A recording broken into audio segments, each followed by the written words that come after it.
Shrimati Supriya Sule ji.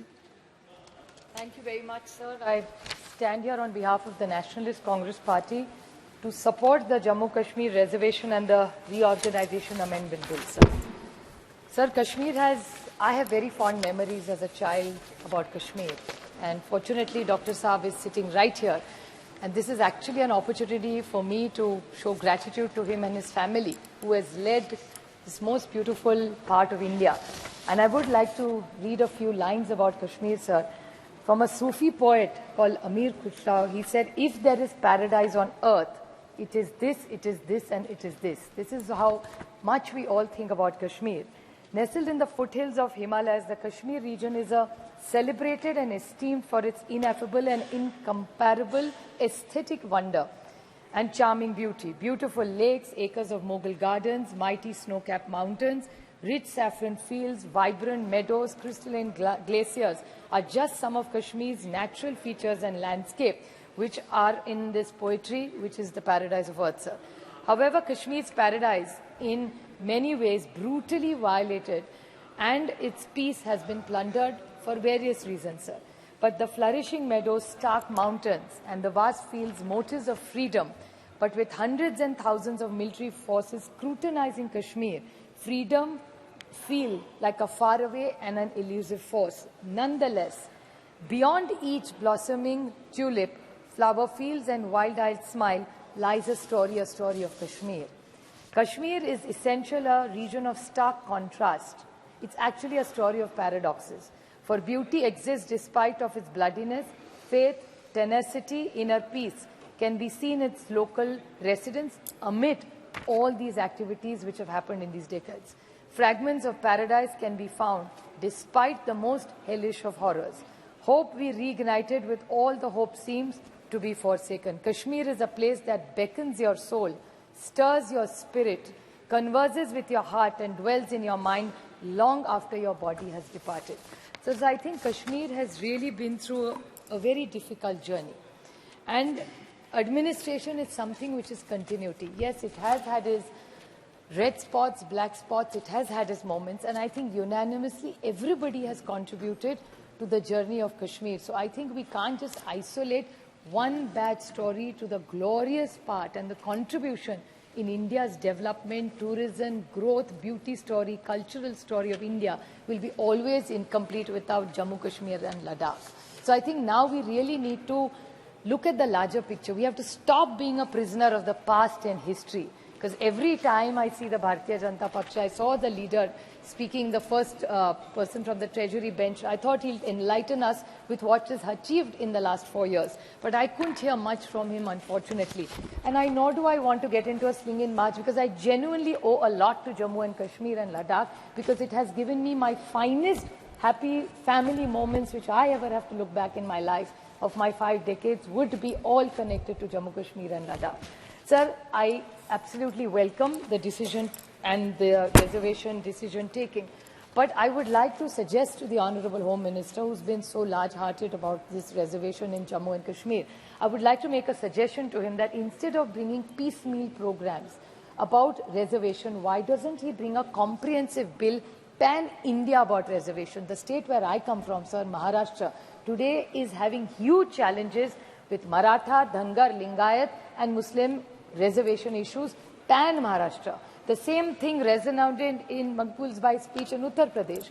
In Rajasthan, the same. So why doesn't this entire house sit together, put their minds together and find amicable solution in the larger interest of this nation on a discussion of reservation for all faiths? So when it comes to my state, it's about Maratha, Lingayat, Dhangar, और मुस्लिम समाज की आरक्षण की बहुत बात हो रही है. So I was just trying to connect the two dots and see if you can do it in Jammu Kashmir, why cannot be applicable to my state, which is actually burning right now. So this is something I would like to put forward in front of the Honorable Home Minister. I would like to ask the Honorable Home Minister, who I remember his speech. It was when he said it in the old Parliament building. He told us his dream and his plans for Jammu Kashmir, and we were also quite keen on it, because who doesn't want peace? So we all thought, and we had put our hopes in him, and hoping that there'll really be a huge change in Jammu Kashmir, the lifestyles of the people. And I would like to ask, and I remember him committing to good investments on the floor of the house in the old building and to elections. Unfortunately, that has not happened, and I would like to put the urban local bodies, which Saugata Babu said in his speech, I would like to take that point forward, that the urban local bodies elections which were to be held in Srinagar have been postponed, and the excuse given or the reason given would be delimitation. Now, had they not thought about this before? And 4 साल हो गए sir, delimitation का तो homework पहले भी कर सकते थे. So what is the reason that you want to give them freedom, you want a democratic country? The first message you have to give to the people of Jammu, Kashmir and Ladakh is to have a fair election in that country. So हमारी मांग रहेगी कि पहले आप वहाँ एक election ले लीजिए. This is, I think, really going to be the honest commitment that the Honorable Home Minister made to this nation, and we trusted him. I'm not saying we mistrust him now, but I want to put it on record that we are really hopeful that they walk the talk. The other thing, sir, I would like to highlight is the tourism. I have myself been to Kashmir in the last 3 years once, and clearly the tourism has improved. But let's have some data. Tourism is 7% of Jammu, Kashmir and Ladakh's development story. So if you look at the economy, only 7% is of the entire bowl of Kashmir, if you say. So if only tourism is 7% of the economy, then what about the horticulture? What about the agriculture? What about the changes in climate that are having? हमारे भी किसान दिक्कत में है महाराष्ट्र में because of climate change. The same issue continues to happen in Jammu, Kashmir and Ladakh. So what is there a plan this government has vis-a-vis climate change with agriculture and horticulture, and what are their plans for Jammu Kashmir considering they don't have a government in place? अगर किसी आम आदमी को कुछ मदद लगे तो किसके भाई वो तो एलजी को नहीं मिल सकता. So what is the plan they have for all these, like किसान हो, युवा हो, महिला हो, like they say that is the new dharma of the BJP. So we really want to see them walk the talk for all these 4 verticals that they are. Unemployment, like Saugata Babu said, unemployment is at its peak in India, and so is it in Jammu Kashmir. So what specific intervention are they doing for unemployment? And one point which is alarming in Kashmir today is electricity. आज धरने हो रहे हर जगह जम्मू कश्मीर और लद्दाख में. श्रीनगर में 10-10 घंटे का पावर कट होता है sir. So what has really happened in the last 4 years? What magic has happened? If there is no electricity, how are all the other things going to work? So these are some things which I'd like to, I'm sure the Honorable Home Minister would throw some light and enlighten us on how these things are going to be taken forward. And if there is a gap of electricity, एक बार India में कहते हैं there's a surplus of electricity. So national grid से क्यों जम्मू कश्मीर लद्दाख में नहीं जा रहे बिजली? Why do people, our brothers and sisters and our children in Jammu Kashmir have to suffer with no electricity for 12 hours in a place like Srinagar? अगर श्रीनगर में 12 घंटे बिजली नहीं है तो बाकी के जो छोटे-छोटे गांव है वहां क्या होता होगा sir? So this is something we need to really discuss. The other big point which I was coming which is my last point, sir, that yes, things are better, but that doesn't mean they are okay. In September 2023 and in November 2023, there have been 2 major attacks, and we have lost very, very brave sons of India. They are our sons, sir. ये शहीद हुआ है इस देश के बच्चे, और उसमें कौन है? Colonel Manpreet Singh, major Ashish Dhonchak, DYSP in JNK Police, Humayun Bhatt. This is in September 2023. In November 2023, the martyrs are Captain M.V. Pranjal, Captain Shubham Gupta, Haribau Abdul Majid, Lance Naik Sanjay Bisht, and paratrooper Sachin Laur. These are people in Rajouri and Punj where there is a problem. So we can't say everything is wonderful. पहले से बेहतर है, जरूर है, और अच्छे को अच्छा बोलना चाहिए. तो जो अच्छा हुआ है उसके लिए I do compliment the government, but a lot needs to be done. Everything is not okay because we've lost our sons.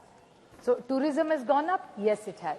But when we lose our sons of soil, then really can we say the wonderful stories about Kashmir and say, oh, we are so happy tourism has gone up. But when our so many sons have gone, बच्चे शहीद हुए इस देश के लड़के नौजवान हैं.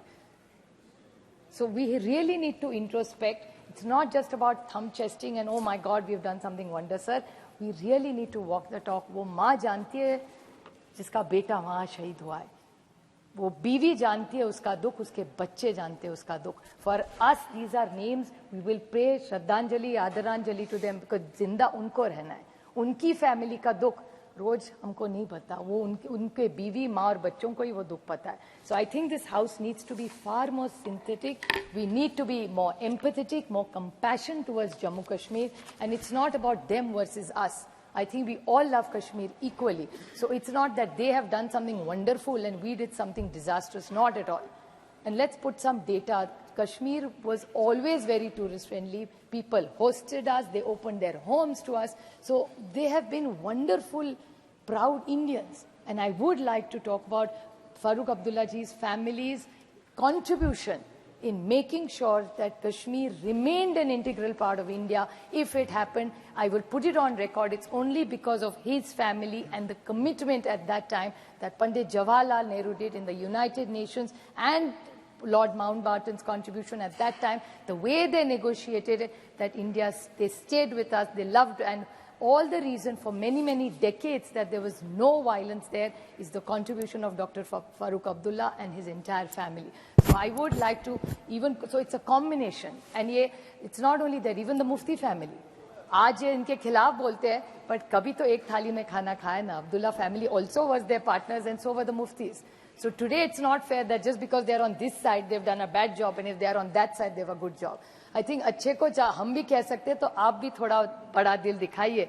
And I think we are committed to contributing and supporting this government in whatever way we can, in a small way that we can, to make sure that the peace, happiness of Kashmir comes back, and every Indian who's so proud of this jewel in our crown, to make sure it's a safe place and it's a secure place, and every child gets a good quality education, every senior citizen has good freedom, he has to have good quality hospitals there without power cuts. So I think it's a large picture. Many things have been discussed. These are two small steps in the larger good of Kashmir, but still lot more needs to be done.